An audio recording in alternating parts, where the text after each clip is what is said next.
Bonjour à toutes et à tous les amis, alors aujourd'hui on va vous présenter une Mazda MX-5. Donc je suis ici avec Lucas, donc il va nous présenter Salut. notre voiture, sa voiture.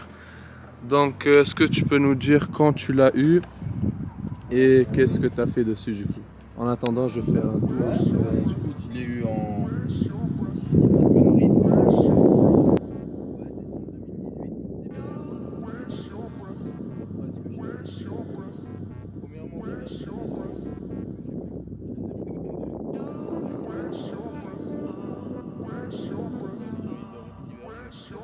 Il y a des gens qui me disent que c'est du orange, mais voilà.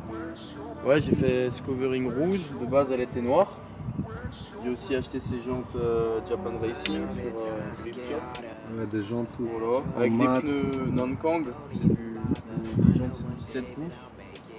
Voilà, le T35. D'accord. Voilà, et sinon, c'est à peu près tout. J'ai mis récemment des combinés filetés aussi dessus. C'est du quoi comme marque? D2, je crois, de tête. Ouais, c'est aussi sur Drift Shop que je les ai achetés. Les deux sorties, Ouais, les je trouve ça sympa. Ouais. Ouais, j'aime bien. Je vais changer probablement le style dessus. Ce sera, je pense, la dernière modification que je ferai au niveau de la voiture avant de celui-là.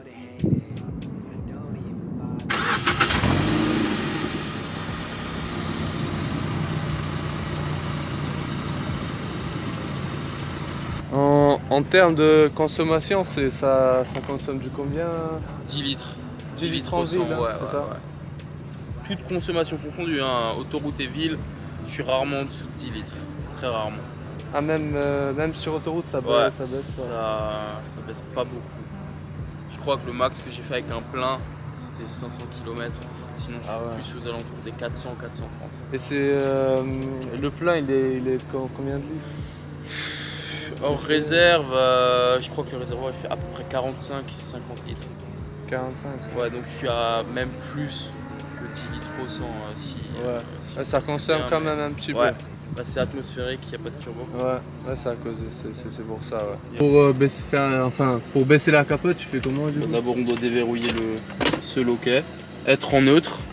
D'accord. Et appuyer sur le bouton, rester appuyé. Et là, le système il range du coup le toit là-dedans. On a à peu près une dizaine de lignes. D'accord, ouais, une dizaine. Ouais, c'est plutôt rapide quand même. Hein. Ouais, on peut le faire facilement à feu rouge. Et tu peux la faire quand tu es à combien de km/h? Il faut forcément être à l'arrêt. À l'arrêt, c'est pas comme certaines 30, 40 ou quoi? Obligé d'être à l'arrêt, ouais. Donc là, on a du cuir ici. Là, c'est du classique, c'est ça. Le système, c'est quoi comme... comment dire? Le système son? C'est tout fait ou c'est basique? Il y avait certains modèles où c'était du Boss, mais la mienne, je pense que c'est des trucs standards. C'était une option, je pense. Puis ici, nous avons le seuil de porte avec écrit MX5 ici en alu. Donc ici, c'est bien du piano black. Après, nous avons ici les sièges en cuir qui sont très bien conservés. Ce que je te propose, c'est qu'on fasse un petit tour, si tu es d'accord? Ouais, bien sûr. Vu qu'il fait beau, tout ça, on va pouvoir un peu profiter et voir comment c'est encore. C'est ça, bah, c'est parti alors. Bon, bah c'est parti, à tout de suite. Combiné, c'est... Donc, qu'est-ce qui change par rapport à l'époque du coup? À l'époque, il n'y avait pas les combinés filetés, elle était plus haute. Les pneus, c'était du 16. Là, maintenant, c'est du 17. Donc, ils sont aussi plus larges, donc un peu une meilleure tenue de route. Tu sens qu'elle est quand même plus dure, non? Ouais. Genre, tu sens beaucoup plus la route comparée à avant, tu vois. Ouais. Après, le fait qu'elle soit plus basse, tu le remarques pas forcément. Parce que, en soi, la voiture était déjà basse à la base, tu vois. Ouais. C'est pas comme si elle était très haute et que je l'avais vraiment beaucoup rabaissée. Mais la dureté, tu le sens. Ce que j'aime beaucoup sur cette voiture, c'est que vraiment on a l'impression d'être dans un karting, tu vois. Ah ouais, c'est littéralement ça. C'est vraiment, t'es là, t'es tout bas. Ouais, et la voiture est pas très longue, entre guillemets. Enfin, surtout l'arrière. Et c'est vraiment quelque chose d'appréciable. Après, autre chose ce que je peux dire, c'est que une fois qu'on commence vraiment à rouler régulièrement en décapotable, c'est quelque chose que si on l'apprécie, on a du mal à s'en détacher. Et pour moi, ce serait quelque chose de vraiment compliqué de plus jamais rouler en décapotable. C'est vraiment une sensation particulière que j'aime vraiment beaucoup. Et je pense pas m'en passer. Et franchement, après, c'est vrai qu'on est en Alsace et du coup, bon, il fait pas beau tout le temps. C'est ça. Tu vois, mais sinon, dès qu'il fait beau, mec. C'est ça, c'est quelque chose. Ça tue, tu vois. Ouais. Vraiment.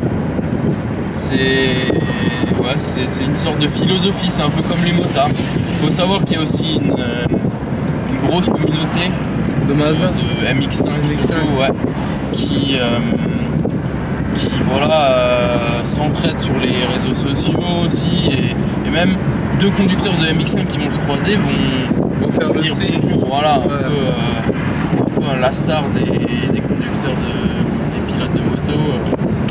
Ouais, c'est vrai parce que j'ai un autocollant MX5 Community qui est un site internet, une sorte de forum où si on a des problèmes sur sa MX5, ben on peut aller dessus et donc c'est un site, c'est pas un groupe Facebook. Il y a des groupes Facebook, il y a des sites, il y a vraiment beaucoup de choses différentes. Ouais, c'est comme pour les. Ouais, beaucoup de groupes aussi BMW, tu vois. C'est ça. Après Facebook, là, c'est vraiment restreint à un modèle. D'accord. Sur les MX5. C'est que les MX5. On ne pourra pas demander forcément d'aide pour une Mazda 3 ou une CX5 ou ce genre de voiture là.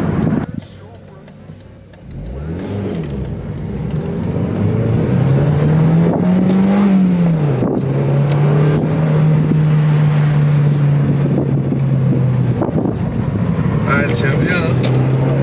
Mais s'il avait des semi-slick, elle tiendrait mieux. Ah, elle tient quand même bien là-haut. Après, c'est léger. La serre, peut-être, elle n'a pas beaucoup. Tonne 3, hein. Une tonne 3 quand même. Je pensais moins. Les soft tops ont le poids, effectivement, mais les hard tops sont relativement lourds. C'est une voiture très très agréable. Ah oui, j'aime bien. La direction est très directe, ce qui donne vraiment encore plus l'impression d'être dans un karting. Ouais. Est-ce que tu vas rester encore sur une Mazda ou tu vas moi, je suis très attaché à la MX5, donc une nouvelle. Je pense que j'aurai les dernières. Ouais, les ND sont très jolies. Après, bon, je suis encore jeune, donc j'ai pas forcément les moyens, mais c'est vrai que les nouvelles ND qui ont 184 chevaux me font un peu de l'œil. Ouais. Donc je pense que ça peut être quelque chose de relativement intéressant.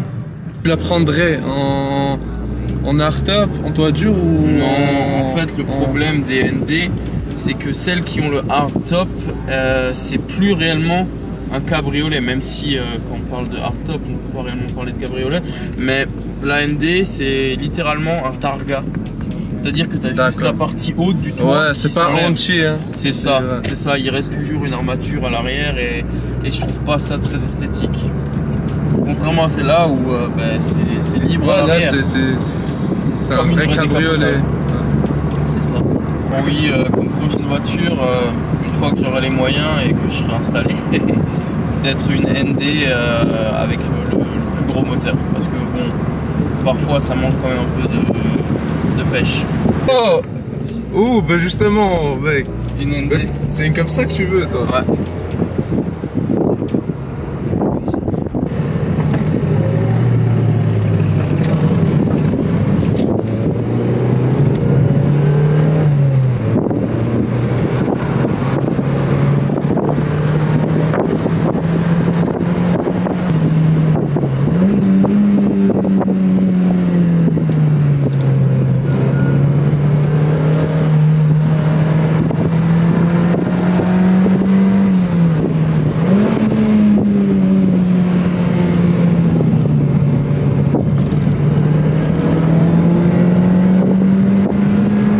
Moi, ce que j'aime beaucoup sur les Mazda, si je devrais choisir un modèle sur toute la marque Mazda, ce serait la RX-7. Ouais, mais oui, c'est une belle voiture.